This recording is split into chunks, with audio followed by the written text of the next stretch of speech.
Namaste, everybody. Thank you so much for being here. So, today we're going to continue our series on self love. And this is a topic that touches every human being there is. If you are a human being, you've been touched by self love or the lack of self love. And you probably want more self love. Or if you're someone like me, you may not have even realized that you lacked self love. Now, this is super important because many of us go through life without true self awareness.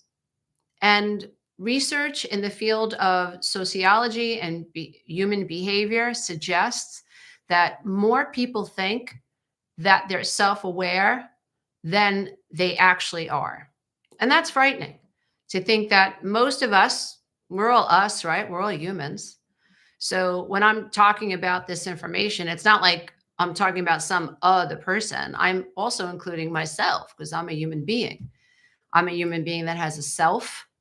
I'm a human being that has an ego. I'm a human being whose mind operates like everybody else's mind out there. It's 95% unconscious, 95% of the time. And if that doesn't make you sit up and say, whoa, like what? Say what? Yeah, it should really give you reason to pause. It really should, like, let me pause about my thinking.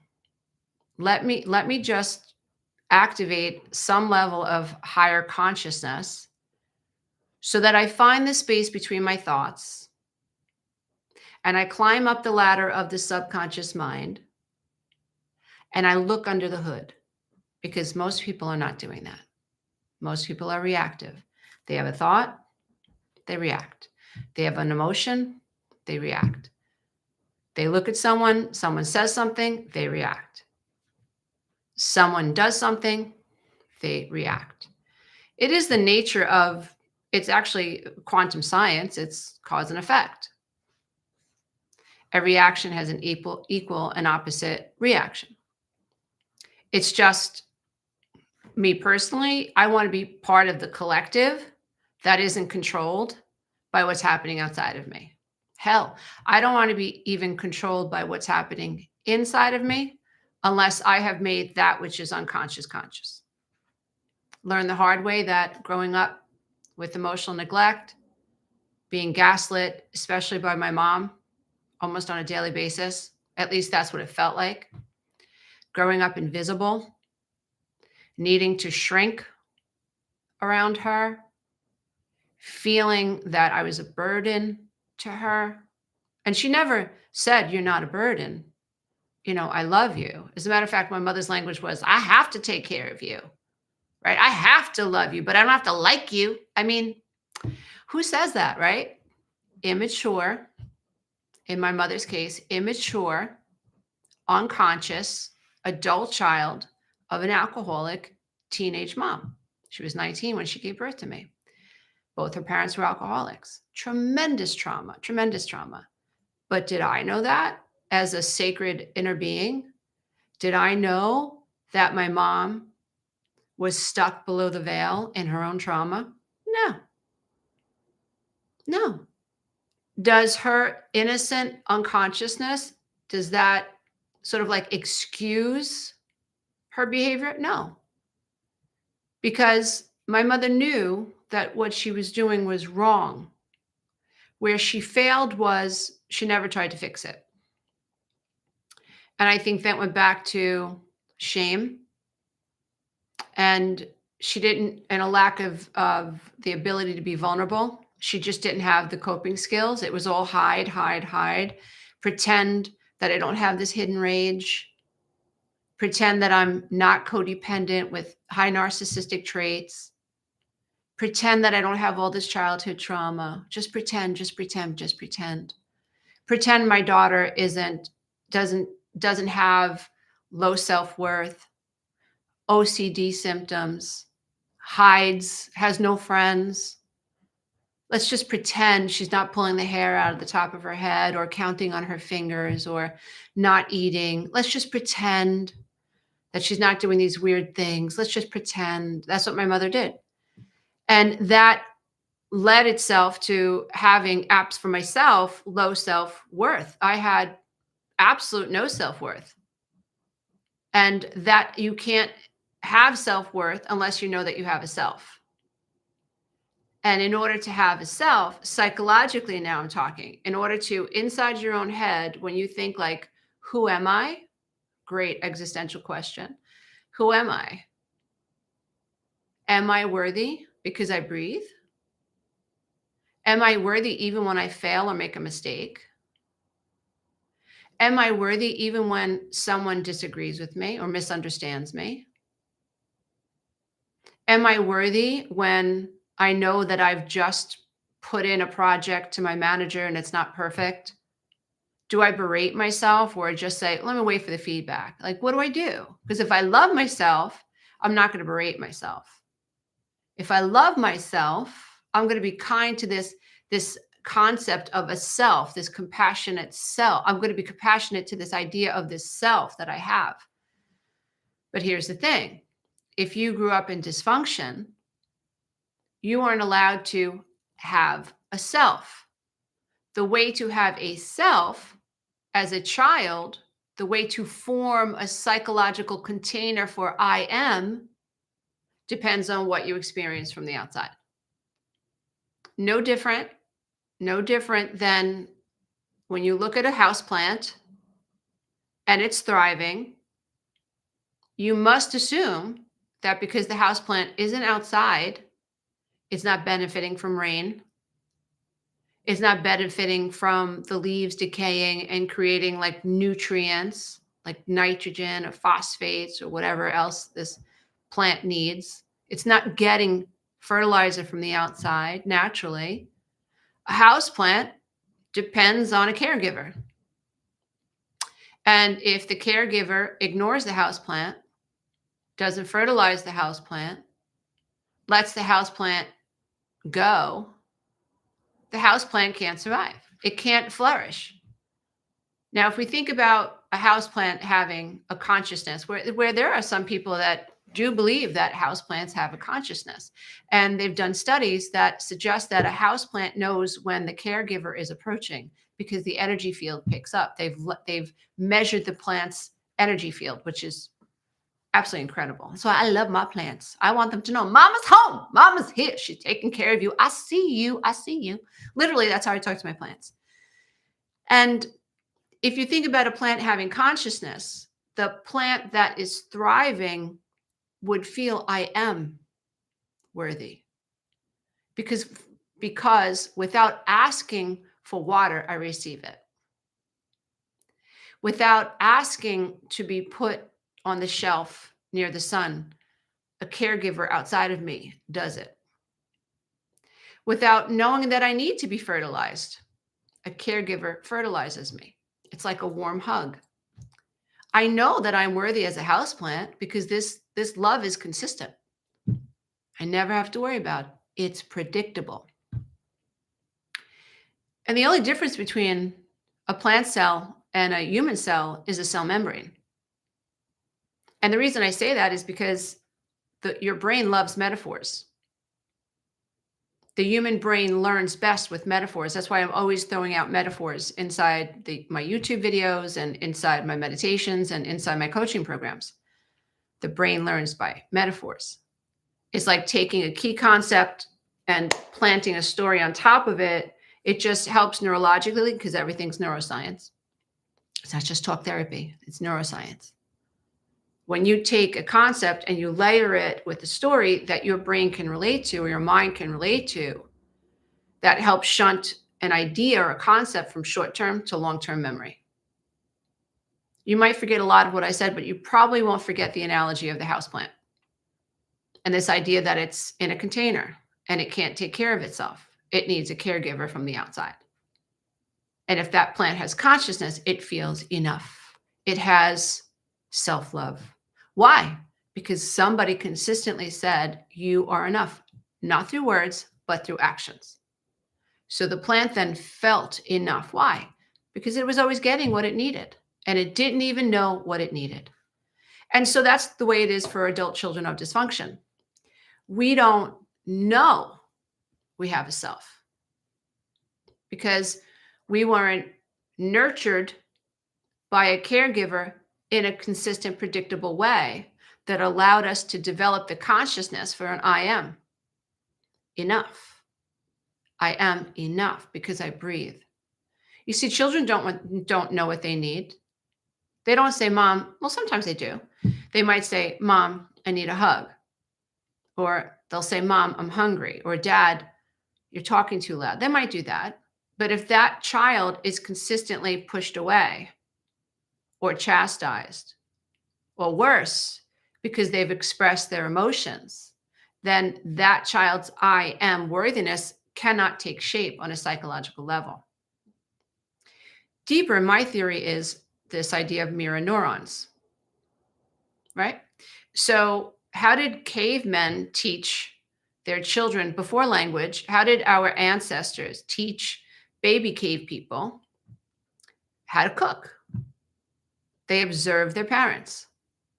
So, little cave boy observed dad go spear some wild boar, and the little boy's mirror neurons turned on. He's got a schema. He's got a program for how to survive, right? Incredible. No advanced learning, just watching. And everyday repetition through observation and consistency. This little baby boy's brain learned, that's how you go. That's how you survive. You hunt, and this is the way you hunt, and this is the way you crouch, and this is the way you skin the boar.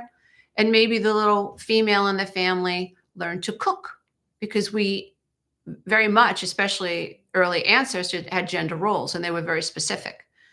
And so think about mirror neurons.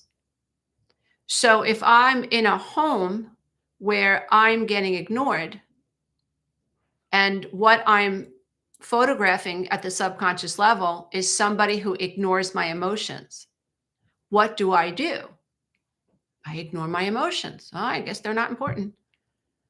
If I watch my codependent mom chase boyfriends and worry about the way that she looks and make sure she looks terrific and she smells, but I'm hungry, and all mom cares about is what her boyfriend thinks about her,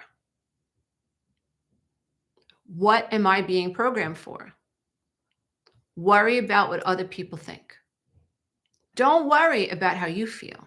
Worry about how other people feel about you, right? So we want to understand that self-love it's very deep. It's very deep. It's not something, self-love. Oh, it's not this bougie concept. It's everything. It goes back to, who am I? And am I worthy? It goes back to a sense of safety. You see, if you feel worthy, then you can learn to anchor to your true self. And you can learn to speak with authenticity, even when your knees are shaken. You can give people permission to leave. I give you permission to dislike me. I'm good, because I know that I'm enough. I have innate worth. I don't have material worth. I have innate worth. My worth is not dependent upon the fact that I age or don't age. I have dark hair or gray hair. That's all BS. That's the world of illusion. That's the world of capitalism. Because if I hate the way I look, then I'm going to go buy products and do things to prevent the natural pace of aging. I'm not going to do that. I'm not going to do that. I'm going to get caught up in relationships with men that are very superficial. I don't want that energy in my life. So when I learn that I have innate worth, a lot of this codependent crap starts to dissolve. It has to, because codependency is rooted in low self-worth. Codependency is rooted in shame. I'm not enough. It's rooted in false beliefs. If you're okay, then I'm okay. And if you're not okay, I can't be okay. Like it's my job to fix you. Your stuff is my stuff to carry. I have to worry about the people in my life. It's selfish not to. I can't say no. My husband might be upset with me. He expects me to go and do X, Y, and Z. I can't say no. It's a lack of self-love. That's me thinking that my safety is found in how well I'm able to perform for others. My safety is found in how well I am able to make others feel like I'm going to be a doormat for them. My sense of safety comes from how well I'm able to edit myself to match the perception that I believe my partner wants to have of me. Oh my God, I lived there for like 12 years in my first marriage. I'm so thankful I'm with my new husband for 16 years. Incredible. Milestone. I'm now with my second husband longer than I was with my first husband. That's the benefit of this work. It's not easy, but it literally changes your life. And I would rather spend one day on God's green earth above the veil and in pain and recognizing that I was below the veil, that I was operating from this weird subconscious paradigm created by dysfunctional family systems. I'd rather live one day above the veil in pain and in the beautiful authenticity of that awakening than all of my days below the veil and in pain, hands down. So, because I often get letters from people who are in their 70s and 80s, oh, Lisa, it's too late for me. And I always, my heart breaks for the person who's like, oh, it's too late for me. I get those emails like, oh, this all sounds, especially after I do a workshop. Oh, this sounds wonderful, but it's too late for me. Right? She's 63. I'm going to be 61 in March. It's not too late unless you say so. Because thoughts create your reality. If you don't open up to a potential, you can't experience that potential. Yet that potential, don't say that potential doesn't exist, dear one. The potential exists. The potential always exists. The question is, are you going to step into that potential? Are you going to say, I think I can? Are you going to say, I won't? And that really does, and I'm very tough love. I say it like it is. I don't want to waste your time. I think we need to know what side of the aisle we fall on. Am I a tire kicker? Or am I really going to take information that I'm hearing and resonate with me? And am I going to chew on it and chew on it and chew on it and explore it? Am I going to do that? Am I going to do that? Because neuroplasticity, which is what healing really is, can we just say it like it is? We've been running around in trauma circles, like, oh, I need this and it's neuroplasticity. Your brain was designed to rewire itself, but you got to get the gunk out of the way. So yes, so we do need the mind, but the mind has to be mastered. And that doesn't happen overnight. My recovery did not happen overnight, right? I didn't wake up and have almost 700, I don't know, 25,000 YouTube subscribers and a million followers across social media yesterday. Are you kidding me? This has been a long, long journey. It started with one YouTube subscriber, and then 2, and then 3. People like to look at a channel like this or the work of someone like me and think, oh, it must have been so easy. No, it wasn't. And before I even started a YouTube channel, I was in the trenches of healing and recovery, wrestling with the dark nights of my soul, coming out of the fire and the dancing with my shadows and facing my fears. Oh my God, the lions and tigers and bears. And it was when I was through the fire, I thought, I got to help people figure out how to do this, because in my opinion, I went to 5 or 6, well, it's not my opinion, it's a fact. I went to at least 5 or 6 therapists. I read 200 books in a short amount of time, and I wasn't getting what I needed. I was going into 12 steps. I wasn't getting what I needed.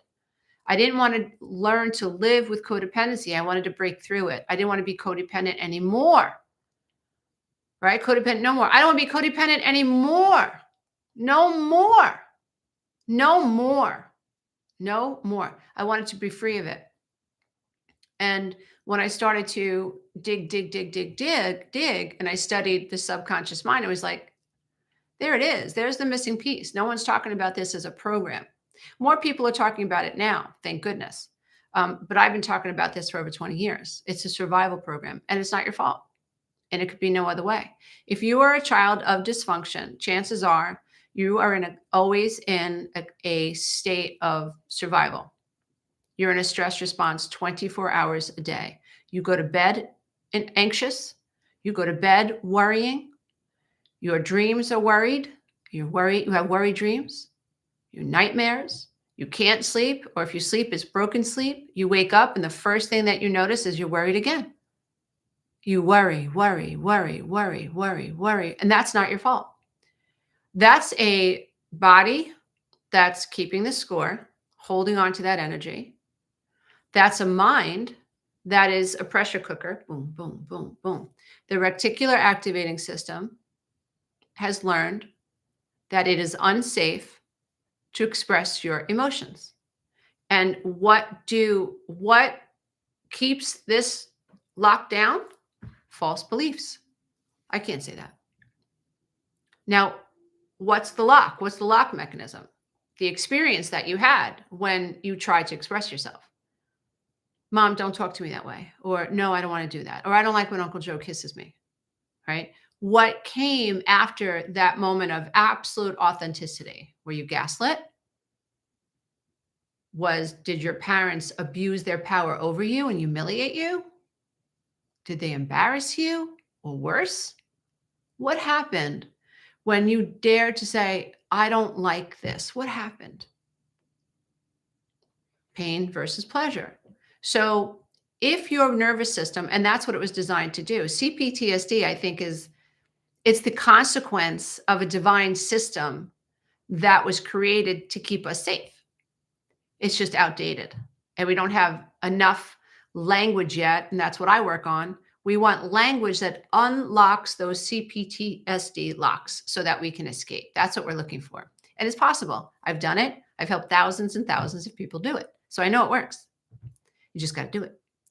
So what the locking mechanism is often, it's the consequence. It's what happened to you after you tried to be authentic.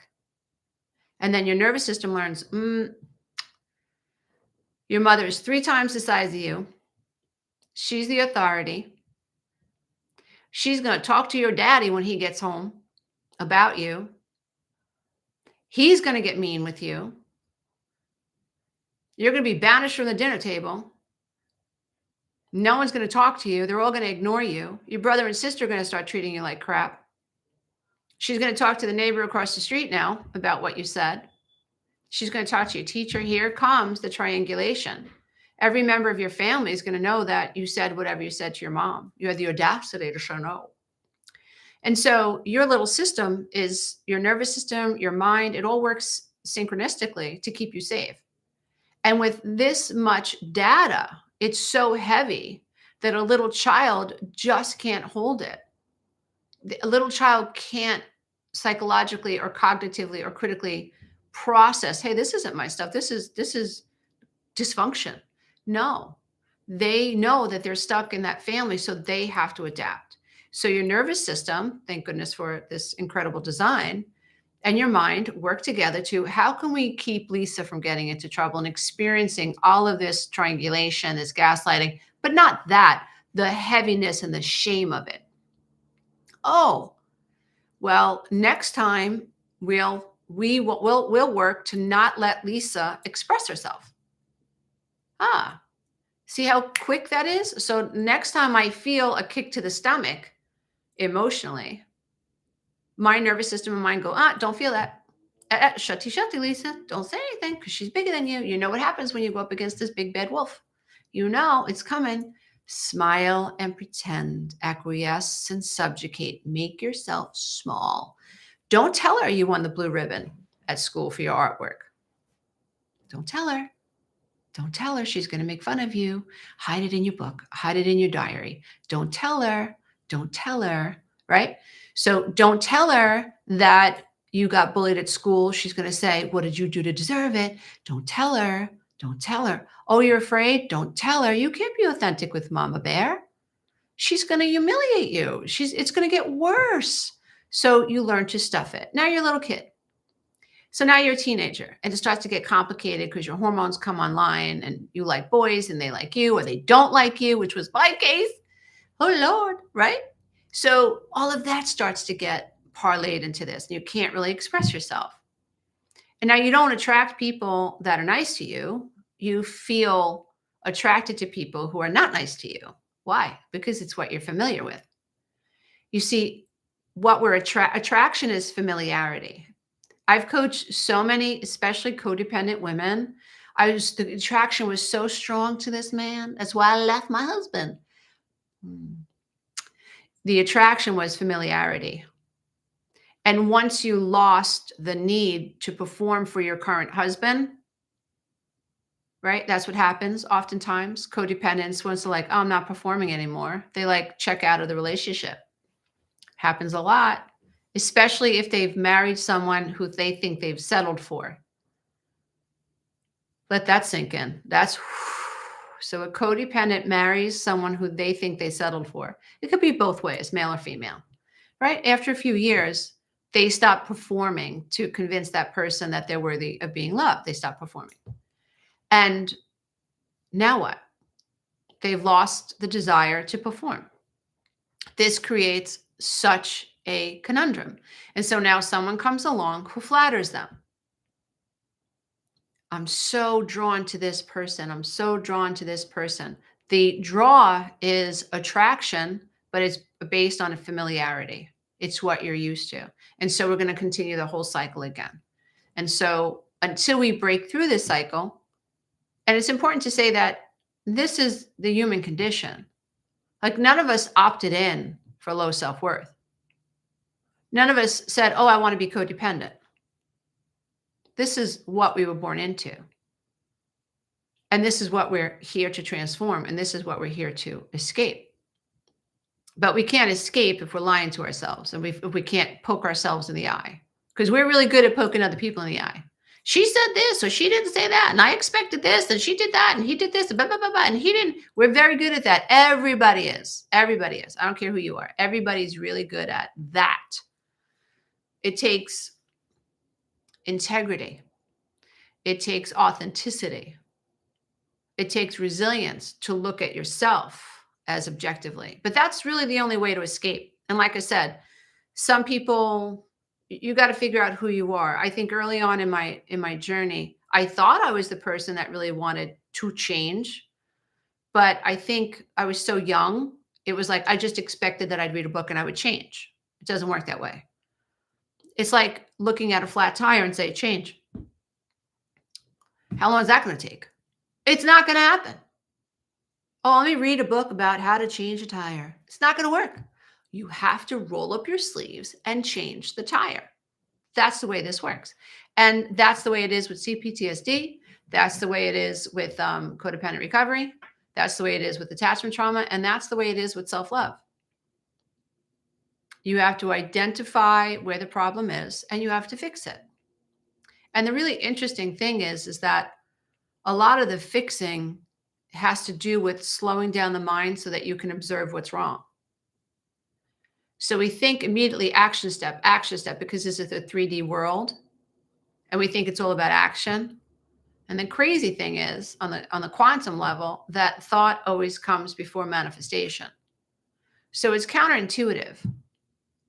We're so used to running and doing, whether we're chasing approval from a partner, or we're chasing approval from a manager or a mother or a father, or we're running from ourselves, our own trauma, and we're trying to save the world or save other people, save our children, whatever, save animals, whatever it is. We're so caught up in some action that's oriented to saving and fixing and enabling as codependents, children of trauma, that we really need to take stock of that and like make sure that before we try to save anyone, we've been able to save the self. Now, that requires you to sit still. And when you sit still, your nervous system goes, I don't want to sit still. Go do something, go do something, go do something, right?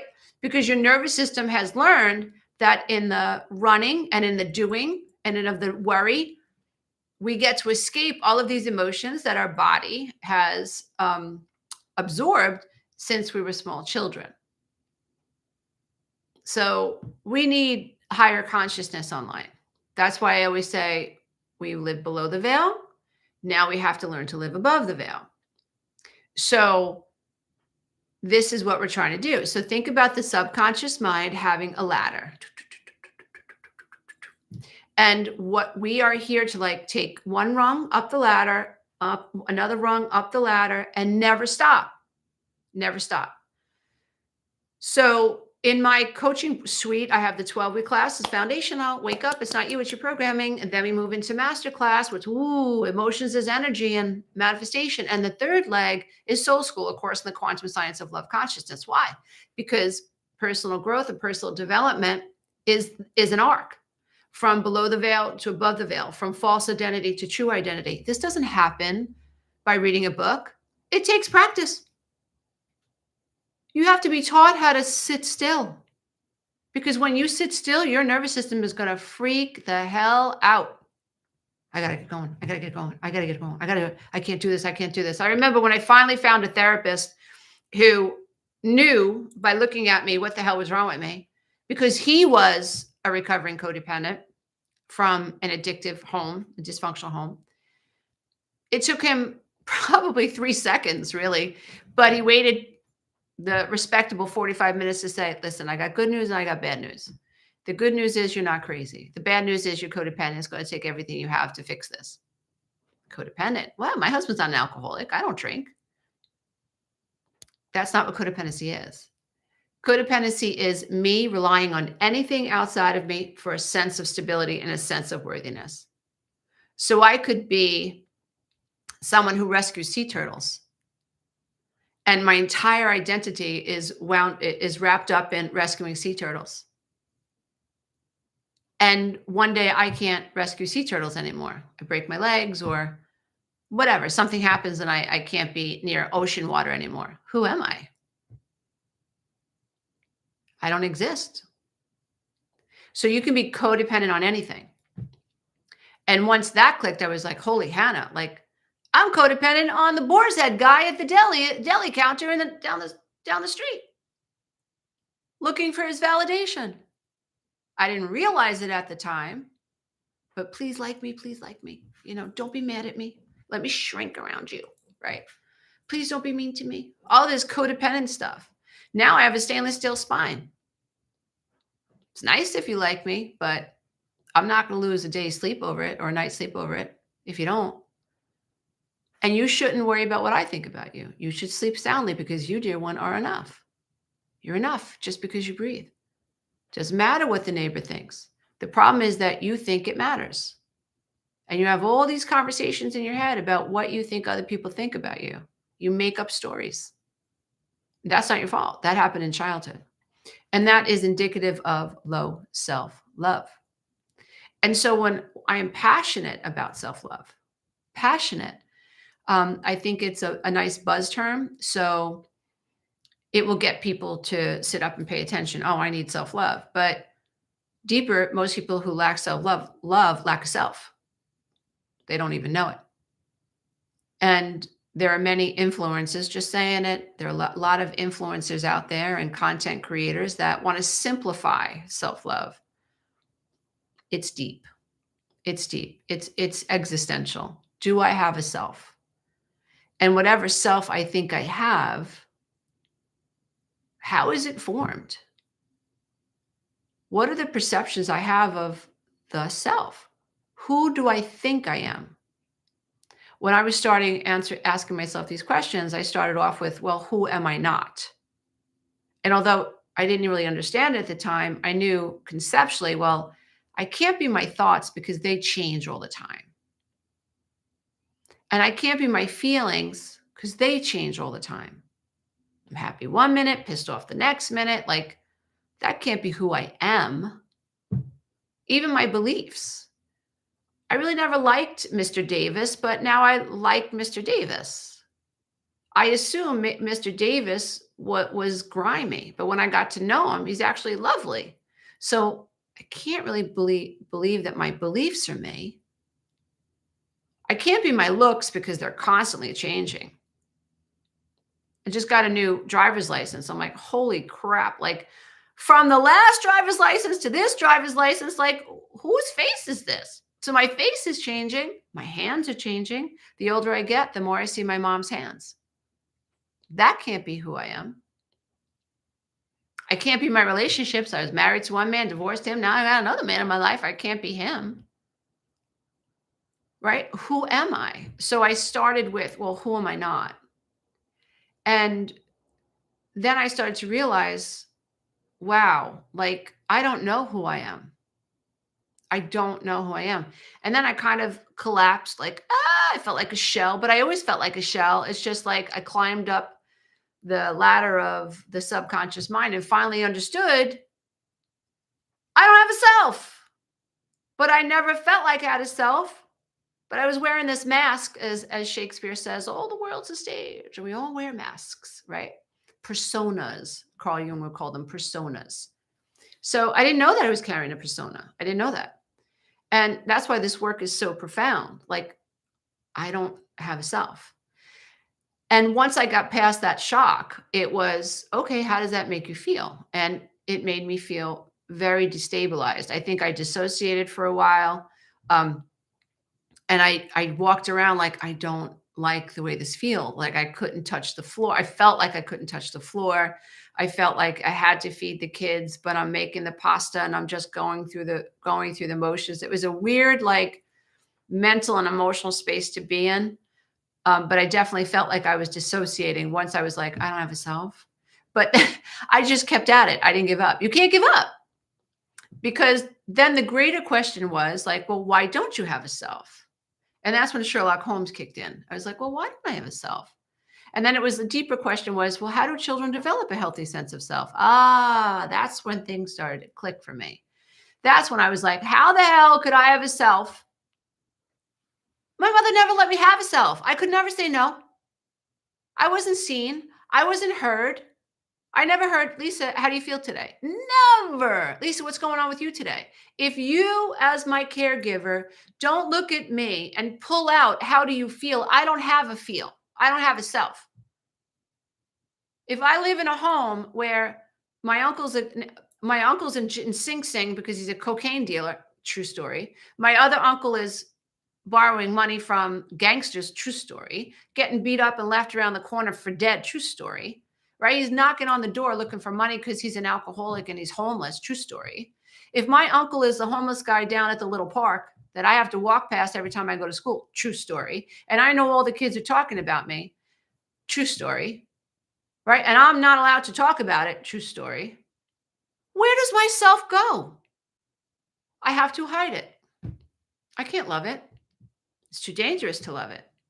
And when this started to click in, then the anger showed up. Now I'm pissed because there's a little girl inside of me, and that's her in that picture. And I leave her out on my desk on purpose to remind me, I see you. I effing see you. And I hear you. And I will not abandon you. Even if it means people drop out of my life. Not abandoning myself anymore. Okay. No. Someone just asked, so wait a minute. So me not being good enough for my narcissistic parents isn't me? No. So that's the way you feel.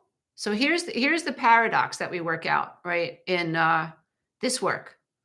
And I do recommend, if you're interested in this stuff, that you check out the 12-week breakthrough coaching program. You could take it self-study, or you could take it with me the next time we launch. This is being filmed in 2026. So we're going to launch live in June 2026. So here's the paradox you have to work out. You ready? Write it down. You can feel and believe you're not enough. You can feel and believe and think and act. Your persona is part of your persona. It's part of your mask. You can feel and think and believe and act like you're not enough. And it could be not true. What? Isn't that a cognitive brain twister? Process that. Say it over and over and over until you feel this lock open in the subconscious mind. Wait a minute. I can believe and think and feel and behave and operate around my narcissistic parents as if I'm not good enough. I can walk on eggshells, looking A, to avoid criticism or rejection, B, to maintain the frayed connection, and C, hopefully gain the validation. I can do all of that, and my core belief can be false. Yes, that's living below the veil of consciousness, because every single human being has innate worth. But when you come from dysfunction, your concept of self is rooted in a false belief. That's why I have the meditations, healing faulty negative subconscious childhood programs. That's why I have the Loving the Self affirmation books, healing childhood brainwashing, because you have to pattern interrupt, and you have to, from a higher state of consciousness, you have to confront these false beliefs. If you don't, they run the show. You continue to seek approval. Your nervous system runs the show. You remain locked inside the box they created, the box that was necessary for you to survive. Not easy. I had to go against my narcissistic family. That was very serious. It was a showdown moment. And it wasn't until I found my therapist and I found codependent recovery and I understood inner child recovery and self-love and how I had been programmed in generational codependency and alcoholism. It wasn't until I found that work and I anchored to that work that I was able to confront my family of origin. I let them go. Let them go. And of course, I got so crazy to me. I got a letter in the mail from my mother calling me a liar, and of course, drama queen. These things never happened. Blah, blah, blah, blah. You were always a problem. Literally wrote this in an email, like not an email, a letter. And I looked at it through recovery eyes. I was like, well, there it is.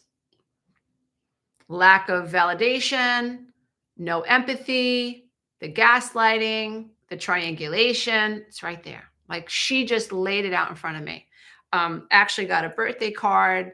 I am meant to be the thorn on your roses. You just don't like it. I'm meant to show you everything that's wrong with you, and you just don't like it. Like this is the way that my mother thought, right? But it was because of codependent recovery and climbing up the subconscious mind and anchoring to and organizing my mind, like the intro into my podcast, Breakdown to Breakthrough. I say, I want my people who listen to understand the power of an organized mind.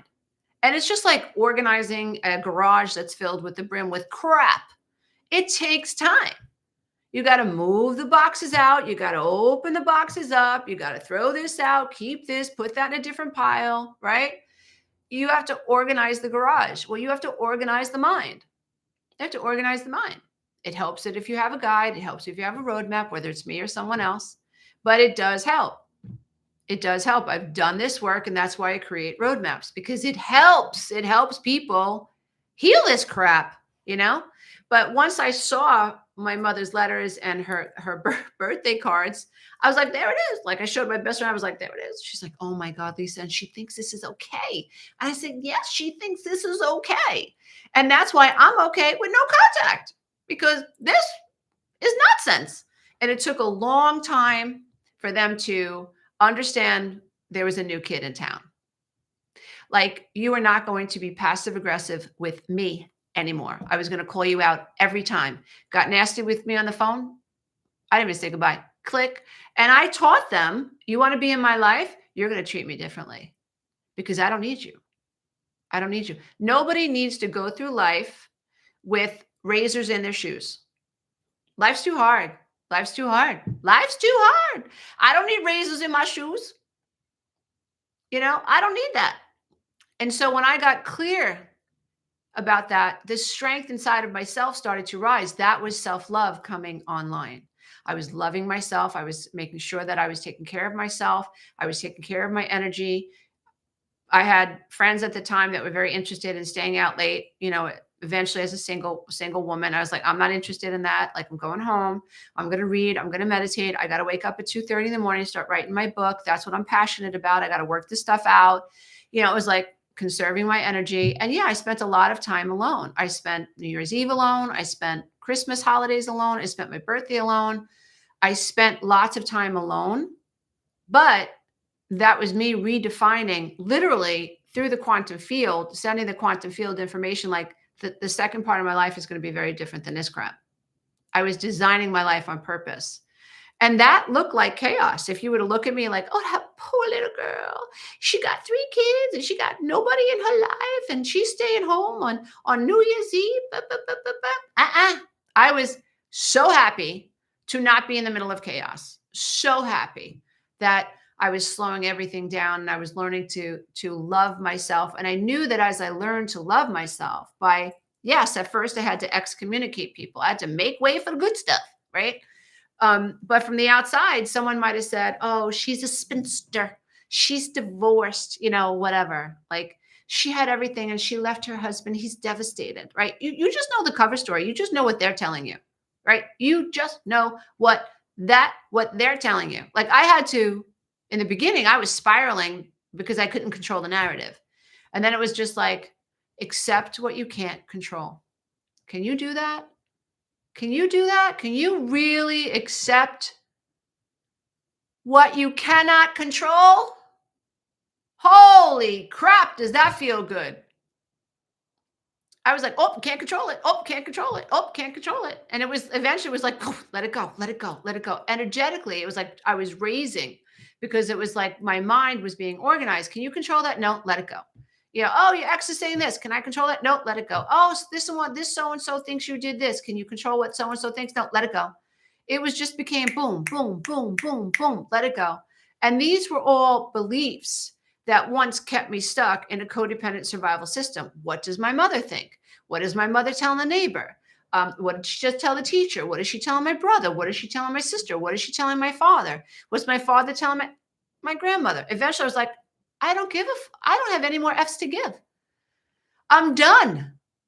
And that was like incredibly empowering. I'm not taking care of you anymore because that's the other side of this. When you grow up in a family like this, you learn that it is safer to take care of people than to not. So even though everybody's treating you like crap, and they do, you're still the one everyone piles on when they need something, right? And so that's when I said, enough is enough. Nope. I'm not the mule walking down the Grand Canyon with your crap anymore. I'm not doing that anymore. Like, you're going to have to figure this out. Mom, you can't call me complaining about daddy anymore. Just not doing that. Just not doing that. And so on and so on and so on. So that's where I had started to understand that was self-love, even though to someone else, it might look like, oh, poor girl. I was learning to love myself. And so we're going to get into some particulars now. So this workshop is for adult children who grew up in homes marked by alcoholism or addiction, emotional neglect or chronic invalidation. You'll recognize yourself in these titles. Narcissistic, controlling, or unpredictable caregivers, conditional love, enmeshment, or parentification. This is for people who know they struggle with self-love, but don't understand why affirmations don't stick. So my intention for this is to explain that self-love was never modeled or reinforced, how survival adaptations masquerade as your personality traits. Your personality is not you, it's your mask. And please don't get freaked out. Oh, Lisa said I'm wearing a mask. Of course you are. We all do. We all do. We all do. That's how we survive this crazy ass world. It's just a matter of can we live more authentically and put the mask aside? That's transformation. Why the nervous system, not motivation, is the real entry point to self-love. You can't motivate yourself for self-love. You can't. You can't do enough affirmations. You can't. You have to understand the nervous system piece. How to begin practicing embodied, regulated self-regard instead of performative self-esteem. Like, I have coached so many people over the world and over the years that associate accolades with self-esteem. It ranges from how well or how much my sister loves me or talks to me, or how often my husband pats me on the head and I know that he's pleased with me, how well how much money I make, or how many likes I get on Instagram, like all this externalized stuff that has nothing to do with self love. And that's why we have the unaliving themselves, can't say the S word anymore, but the unaliving statistics have skyrocketed since social media. Babies, 8 years old, unaliving themselves. Why? Because if that family system is not aware as to what the belief system is regarding self-love, or where we get our sense of self from, we're in trouble. We could be raising an entire society of young little babies that think their sense of self comes from social media, likes, friends. It's nonsense. And our babies don't have a chance unless we gain control over this, unless we put the phone down, unless we say, you're important to me, unless we say no social media for you. No, because it's an access point to predators, right? For babies. They can't turn this stuff off. It's an access point. And if we teach, social media is narcissistic driven, meaning that they have trained us for likes. Ding. You know, oh, you like me? Oh, you like my post? Oh, you like my video? Oh, me. Oh, I said something and people like it. Let me say more of it. And these freaking algorithms, they favor your bias. It's not unbiased. Algorithms are not unbiased. They reinforce what you believe. Is that not narcissism? If you're not in the middle and you don't have whole object constancy, the ability to see the black and the white and the good and the bad and everything, is social media not fueling narcissism? Of course it is. That's how they make money, because all they care about is showing you information that they have collected, and they know now that you're going to stay on that media. And if you stay on, you like that media and you keep clicking that media, even if it's rotting your brain and rotting your opinion of other humans, they don't care. They get to show you an ad. They're collecting your data. So they're fueling this crap. Yeah, that's why I'm very careful with social media. And my grandchildren will not have social media. They will not have a cell phone. They will not have access to the internet. Not if I can help it. So let's talk about what self-love is not. So self-love is not confidence. It is not positive thinking. It's not self-improvement, and it's not being, high vibe. Like, I have high vibes, therefore I have self-love. Self-love is nervous system safety. It means that when you think about yourself, you feel safe. Your nervous system is not triggered. You're not running from anything. You feel balanced. Number 2, self-love is self-permission. In other words, that you give yourself permission to be who you are. Self-love is non-abandonment. So before I say yay or nay to anyone, I'm going to hit the pause button. I'm going to have a conversation with me and my I am. I'm going to have a conversation with my body. I'm going to have a conversation with me. Does this work for me? Or do I have to abandon some part of me to please you? Oof. Oh my God. But that's authenticity. That's self-love. Emotional self-attunement. So you being aware of what you think and how you feel and what you need, which takes work. I'm creating a workbook right now. And a huge part of that work is helping people identify, what do I want? What do I feel? What do I think? Not what my mother thinks or what I think I should think. My mother wants me to think, right? Not what the world says I should think. Like, look at the world. Oh my God. The world. Oh, I don't even want to get into that. That's just, doesn't matter what side of the aisle you're on. It's all the same crap. But anyway, right? We want to be able to know who we are, minus what we think the trend is, minus what we think our friends think we should think. We really want to operate from best case scenario, although it takes time to get there. You have to traverse all of these lower shadow levels of yourself. But if you stick with it, you'll get there. And eventually, hopefully, you get to a point where you're anchoring in love, period. In other words, like, I really want to be a human being that's an instrument for peace, not chaos. I want to be the solution, not part of the problem. I want to bring clarity, not confusion. I want to speak with authenticity. I want to be non-biased. I want to speak with empathy and emotional intelligence.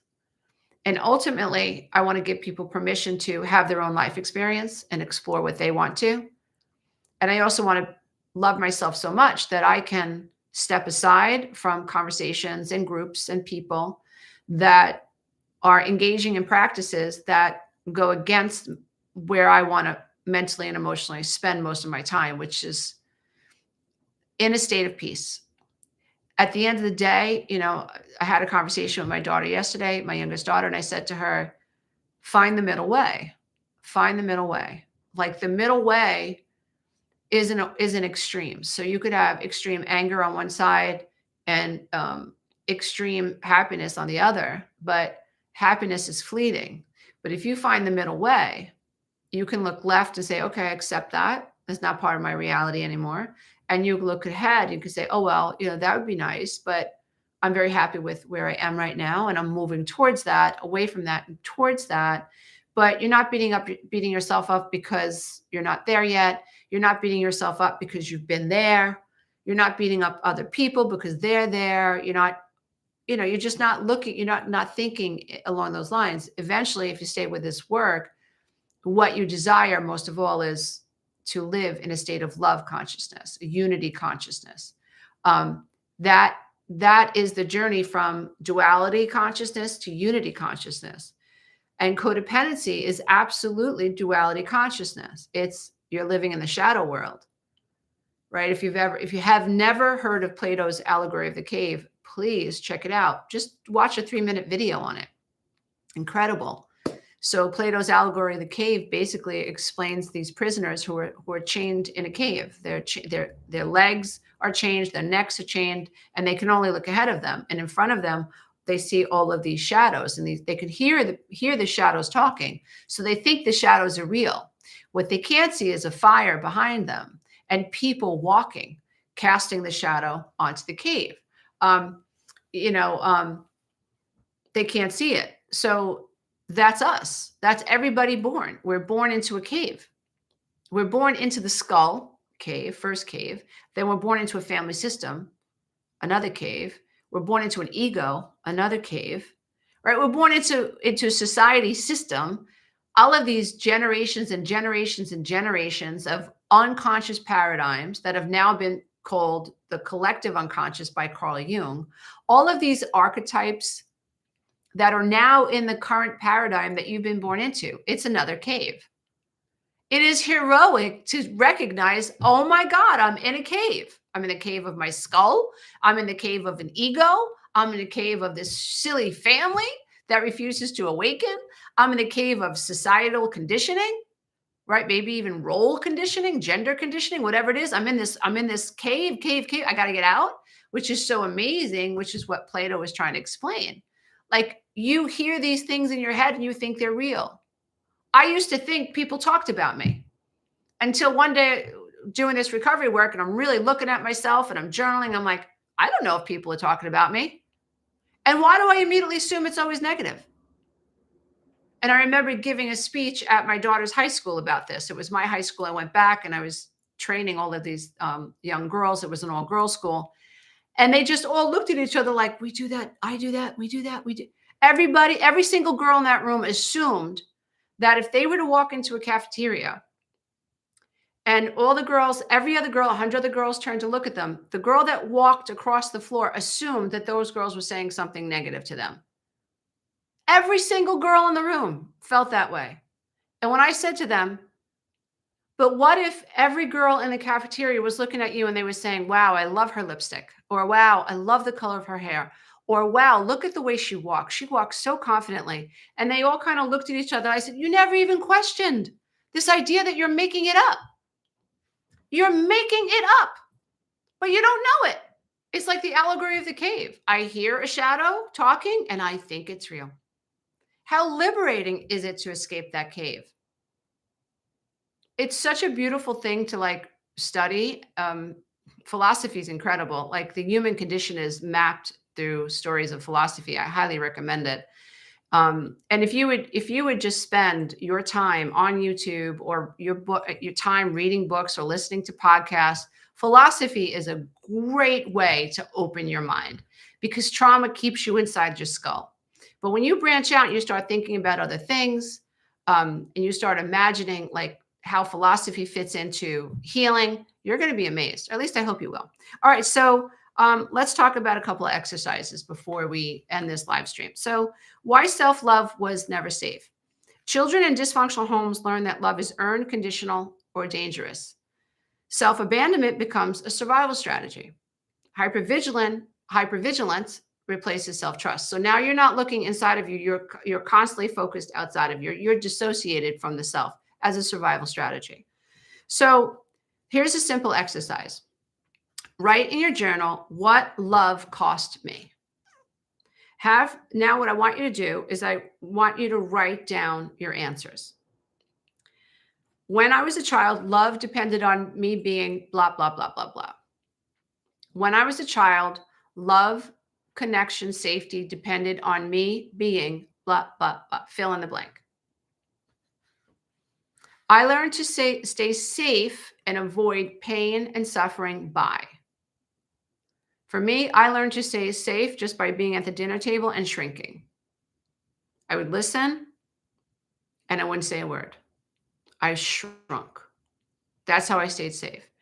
I learned once, asked my mom, I didn't even ask. I reached for the last potato in a dish and she looked at me and she said, "Who said you can have the last potato?" And I remember sitting back in my chair and looking around. I felt so ashamed. And I think that lended itself to part of my eating disorder because I was shamed for wanting to eat the last potato. I was shamed for food. I was mocked, like, who do you think you are? You didn't ask anybody else if they wanted a potato. And then I remember thinking, I was a little kid, but I remember thinking like, would she have done this if my brother reached for that potato? Probably not. My father? No. My sister? Absolutely not. She wouldn't have eaten the last potato. And she certainly didn't want me to have the confidence to reach for the last potato. But that's how I learned to basically stay safe, was shrinking. Don't ask. Shh. Stop being authentic. I stopped listening to myself when? Around what time do you think, if you can remember, when did you stop listening to yourself and you absolutely went into performance mode? When? Okay. Next question. Well, just so you know, the purpose of this is to bring unconscious rules into conscious awareness without blame. Very, very important. Number 2, the false self versus the authentic self. Many adult children confuse functionality with wholeness. The good, strong, or needed identity often replaces authenticity. Self-love cannot grow in a false identity. Here's a simple exercise. Who I had to be. Write 2 columns. Column A, who I learned to be to survive. Column B, what I actually felt but couldn't express. I'll say it again. Column A, who I learned to be to survive. And you will know if you are ready for this work if you're actually writing. And no, I can't see you, but I notice stuff inside and out. And so if you are someone who is actually writing this out, who I had to be, column A, who I learned to be to survive, column B, what I actually felt but couldn't express.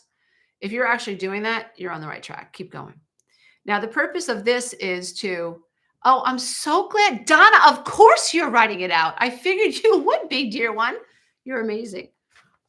Purpose is to restore emotional truth without re-traumatization. It's just emotional truth, okay?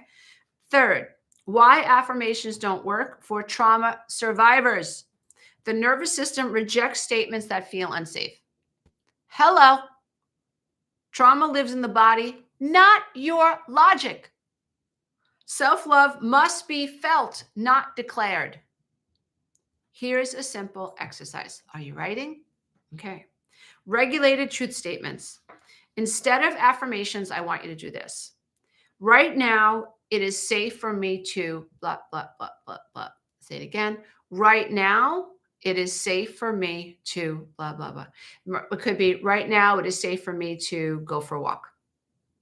Right now, it is safe for me to tell myself how I really feel. Right now, it is safe for me to speak to a friend. Right now, right? Just be honest with yourself. Number two, I don't have to fix myself to deserve what? I don't have to fix myself to deserve to be spoken to without snarky comments. That's how I felt when I was like done with my family of origin, when I had that okay corral moment, like, you can't talk to me like that. I'm not 12 years old anymore. Like, I went for it. I was like, you can't talk to me like this. It's true. I was done. Right. I don't have to fix myself to deserve you to speak to me without being passive aggressive. 3, I can pause without being punished. That's just a statement. In other words, like I have the right to pause and to collect myself without being gaslit. I have that right. Okay, but here's what we have to teach you in codependent recovery and self-love recovery. You ready? That's what you have to learn.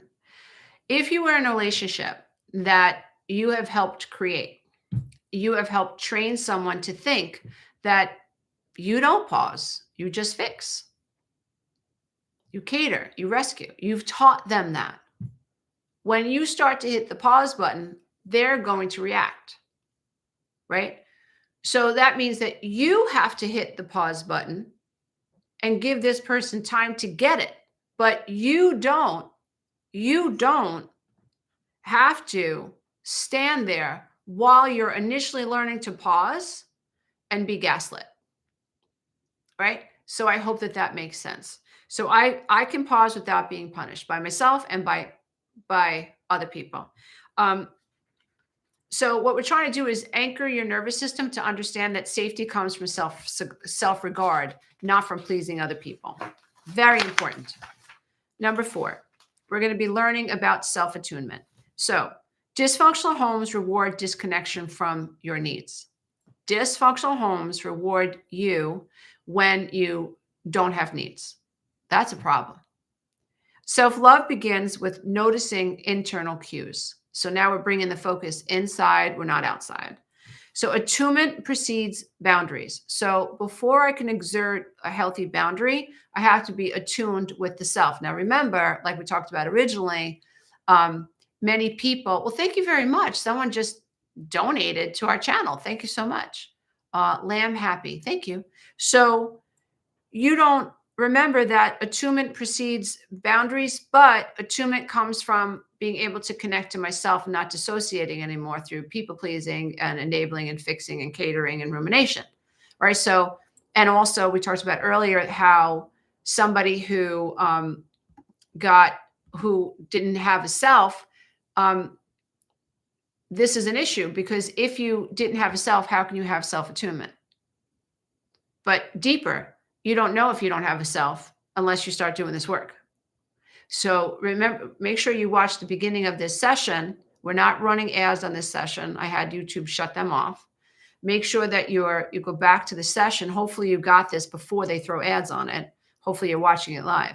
But go back to the beginning and listen to what we were talking about, or I was talking about when it comes to the self. Very important. Here's your simple exercise. This is a body check in 2 minutes.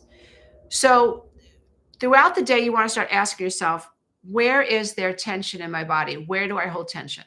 I tend to hold tension in my back. I tend to hold tension in my traps and in my scapula. Where do you hold tension? When I feel a trigger coming on, and the trigger, it's all internal. Like Anthony, my husband wants me to do something, and I know what he wants me to do, but I don't want to do it. I can't do it. Do I honor him or do I honor myself? Right? I feel that as like a tension in my belly. It's a visceral tension, but I'm aware of it. So you have to start identifying, you have to reacclimate to the body. right? This is you coming home to the body. Where is there tension in my body, especially when I sense that someone wants me to do something or say something, or I'm about to say no? What emotion is present? Okay.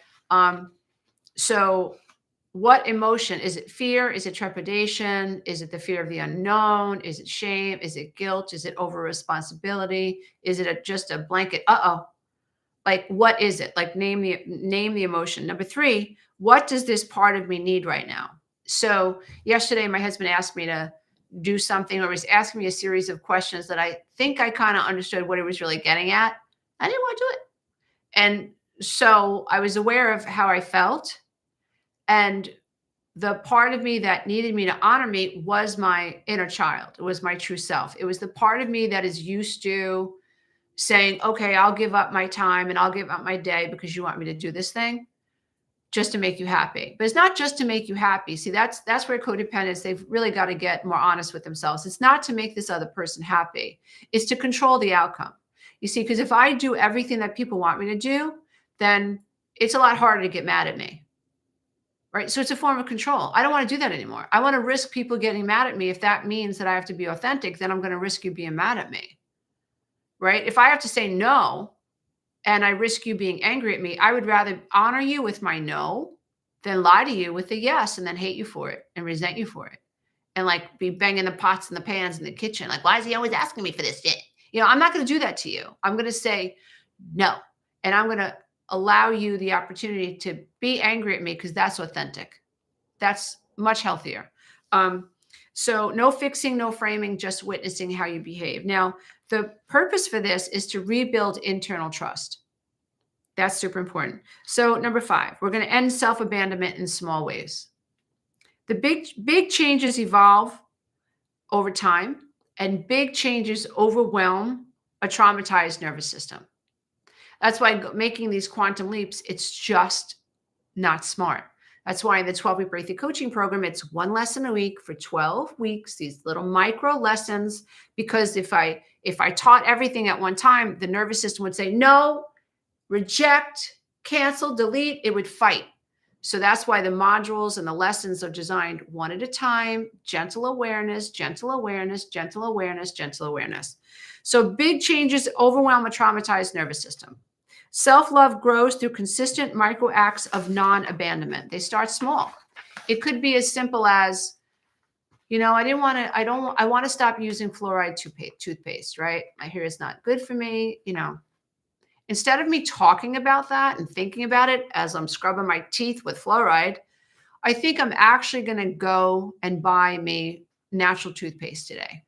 I'm going to go buy myself natural toothpaste today, because that would be a micro action for self-love. I heard it. I want to do this, but you don't do it. You don't order from Amazon. You don't go to your pharmacy. You just don't do it. As a matter of fact, you even walk past it. If you really don't love yourself, you'll walk past something that you want and not buy it and abandon yourself. So think about micro actions. So a simple exercise would be this: one promise that I can keep. All you have to choose is one small commitment. That's it. Every day. It could be rest without guilt. You know what? I'm going to sit down for a half an hour without my phone. Imagine. I'm going to sit down without the TV. Imagine. I'm going to sit down and put my feet up and put my hand on my heart and just tell myself that I'm so grateful that I'm alive for a half hour or 10 minutes. And I'm not going to feel guilty about it. Or I'm going to walk away from the dishes that are in the sink. They don't have to get done right now. I want to do this work. I want to rest. Say no once this week. Don't say, oh yeah, sure. Pause. No. Don't say what you think someone wants you to say this week. Say what you really mean. Gently. Don't be a brat. Come on. So, I've been in groups where I get the sense that the leader of the group is trying to tell the community that when you say no, it's okay to be rude. Why do I have to be rude? Why can't it just be, no, that's not going to work. Why do I have to be rude? One action is equal. When you create an action, you're going to get the same follow-up reaction.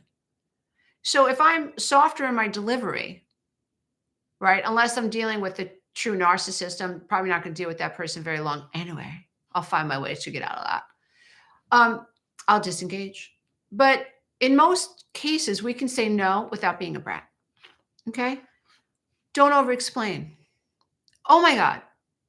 This is the one thing that I still work on. Still work on. Don't over-explain. Mom, can you come here today? No, I'm not going to be able to come here today. Don't over-explain. Lisa, can you pick something up at Whole Foods for me today if you're in that area? No, that's not going to work for me today. Don't ever explain. Oh, well, I have to go to the doctor's office. It's on the other side of the highway. It would really be out of the way for me. No, just try it. Your nervous system is going to quiver. Do it anyway. And then relax. Say to your nervous system, we did it. We did it. We did it. Give yourself a high five. I'm going to eat when I'm hungry. How many of us are starving and we don't stop? We keep going. We keep going. We keep going. Okay. Next one. Leave a conversation when it begins to feel dysregulated. Just don't say anything. Don't make it about you. Let this group of people have their conversation. You're not here to change them. You're here to change yourself. Right? You're here to find peace within yourself despite the chaos. That's what you're here to do. So leave the conversation when it starts to go, it veers off the track. Honor yourself and don't over-explain, okay? So we're going to wrap it up. So we're going to integrate now, okay? You ready? Here's a truth that you can anchor to. Because when you don't have self-love, you're not anchored. Because you don't have a self. If you don't have a self, you don't have an anchor. You don't know who to love. You don't know who you're respecting. You don't know whose feelings you're feeling, okay? Self-love is not becoming someone new. It is stopping the abandonment of who you already are. Okay. So another thing that you can think about as we close up is, where am I still trying to earn a sense of safety? Huge. Huge. What would change if I didn't have to prove my worth? If I didn't feel, because you don't have to, you feel like you have to. You see, when you notice that you feel like you have to prove yourself to your family of origin, and you notice that you walked up the ladder of the subconscious mind and you said to yourself, I feel safer when I'm trying to prove myself to this family. Right. So you take that jacket off, right? I talk about that in Codependent Now What? It's Not You, It's Your Programming. You take that jacket off and you say, I'm going to be with my family, but this time I'm going to shutty, and I'm not going to laugh when they laugh. And I'm not going to over-explain. I'm not going to seek their approval. I'm going to observe all the hens in the hen house. I'm going to notice the roosters and the eggs. I'm going to notice, but I'm not going to seek anyone's validation. Okay. Your nervous system is going to freak out because you're giving up control. You know what your role in your family is. And you know that everybody in your family knows what your role is. You're supposed to play by the role rules. So when you shutty, no, I'm not doing that anymore. You want to understand that you're retraining your nervous system to feel safe inside your own self. Last thing, what does self-love look like when it's quiet and ordinary? Okay. For me, self-love, when it's quiet and ordinary, it looks like, it's 2:30 in the afternoon. I'm tired and I want to take a bath. I want to take a bath. Who's going to stop me? Right? Who's stopping me? It might look like shutting my phone off. It might look like, this happened to me yesterday. I was so overwhelmed with stuff in my personal life. We have a family member that has an inoperable brain tumor. Please pray for him and his family. It's a lot. My son's moving. That's a lot. Um, a lot's going on. A lot of other stuff too is going on. And then there's business stuff, hiring people, like trusting people. There's a lot, managing my Facebook communities. There's a lot. There's a lot, right? And it's all good stuff, for the most part. But even the not so fun stuff has to be managed. So for me, um, a quiet example of self-love was me just walking away from everything, just closing the computer, shutting my phone off, putting it on do not disturb, and going out to breakfast with my daughter, like dropping everything, like not trying to figure anything out. To me, that's quiet self-love. Quiet self-love to me is also like if something's on television and the kids are watching it and I walk into the living room and I don't like it, I just walk out. Like I walk out, I'll listen to some peaceful music. Quiet self-love could be I'm going to put on my sneakers and just get in the car because it's so flipping cold here in New York right now and just go sit by the beach. Thank goodness I'm very lucky. I live by a beach. So I'll just go sit. I'll go feed some seagulls. To me, that's quiet self-love. Why is that self-love? It's like that doesn't look like self-love. Yes, it is because it's attunement, because I'm in touch with little Lisa, this inner part of me that I can feel now. And there is a higher authority now that, like, oh, you feel that? Let's act on that. Oh, you don't like that? Okay, let's act on that. That's this inner governance. It's an inner sentinel. It's an observer that I milk. And I can only do that because I have a daily regimen that I follow. And it pulls me through. And I only get into trouble when I don't follow that regimen, when I don't keep my focus on higher consciousness, then the default patterns want to come in, the old behaviors, the old thought patterns. So I definitely want to keep that in check. And that concludes our workshop for today. I want to encourage everybody, if you're new to my work, I think we have a link in the description for the 21-day inner child healing downloadable workbook. Fantastic workbook, if I do say so myself. People love it. And people, especially if you're new to the recovery work, and even if you're seasoned and you want to go deeper into like safety and trust and faith, you get 21 days of advanced neuroscience-backed journaling prompts and exercises. You'll also get a daily self-love planner. So that's great. For those of you who are a little bit more seasoned or who just want a roadmap, I highly, highly, highly recommend the 12-week breakthrough coaching program. And if you've already taken that program, you know the deal. The next step is the masterclass, the neural manifestation 8-week masterclass, where we take on even more conscious awareness and more conscious deliberate creation. And we think about our thoughts and our emotions as energy. And we understand that when we write things out, this is when, I know it sounds hokey pokey to someone who's never done this work, but it's the next stage. So it becomes sort of like when you have a thought, it's a wave, but when you write things down, it becomes collapsed because there's an observer observing what you want in thought and in writing. It's absolutely fabulous. And Soul School, a course in the quantum science of love consciousness, which is my most advanced course yet. So this is an arc. We are below the veil, and we slowly rise above the veil. If you want more information about any of these courses, visit www.lisaaromano.com, or you can email me at coach@lisaaromano.com. If you are not on my newsletter, you can get on the newsletter by going there. I send out notes to your inner child newsletter every Sunday, and you can opt in for that. And if you're not a member of my private Facebook community, you can definitely join that. And we have amazing moderators that keep that community safe and fresh. And it is a community where we're trying to change the narrative. It's a support system that what we try to do in that Facebook group, I think, is kind of unique. We say, yes, you have these wounds. We want to validate you. But your true recovery and true transformation begins with you.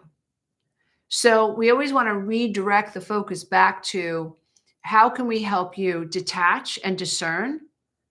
And how do we help you gain emotional control and mental clarity over what's yours to carry, what came from the past, why you're reacting this way, and how can we help you not react that way so you can end this pattern, interrupt this pattern, and fly and integrate and develop self-actualization. So I hope that that makes sense to you. So please join that community.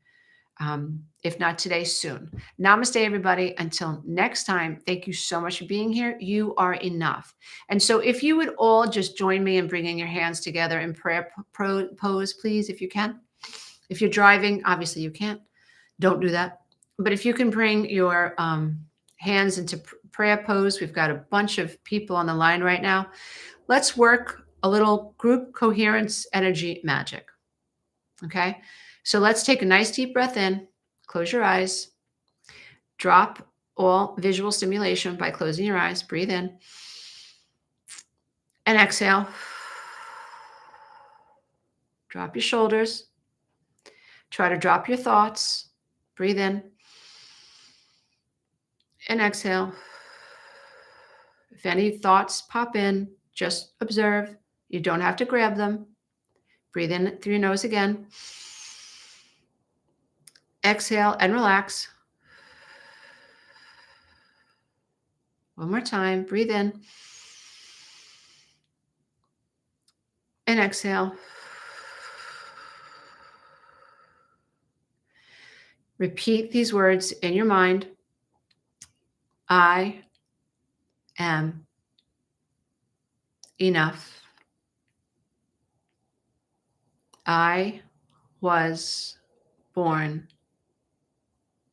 enough.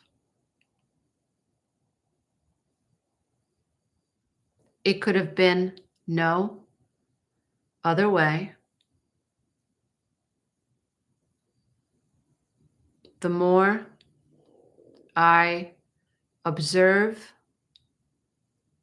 my thoughts, my emotions, and my behaviors,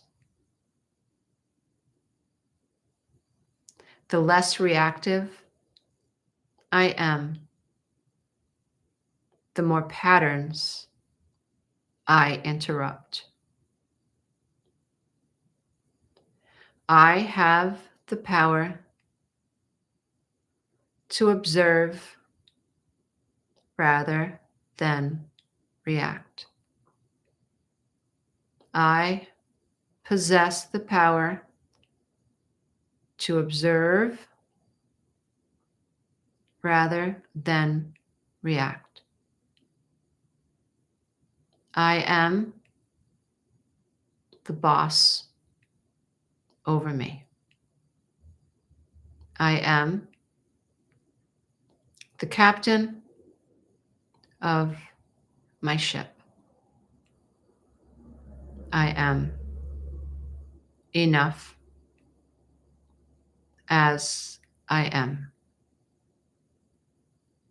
Even if I am broken, I am enough. And if you want, you can bless every single person that has shared this live stream with you. You can bless every single person and say, thank you for being here. Thank you for sharing. Thank you for being a ripple. Thank you for being willing to do this work on yourself. Thank you for being open, because all it takes is one person to be a ripple of change, and that would be enough. So bless everybody who's here. Namaste as I bow to the love and light that is absolutely in you. Until next time, bye, everybody. Bye.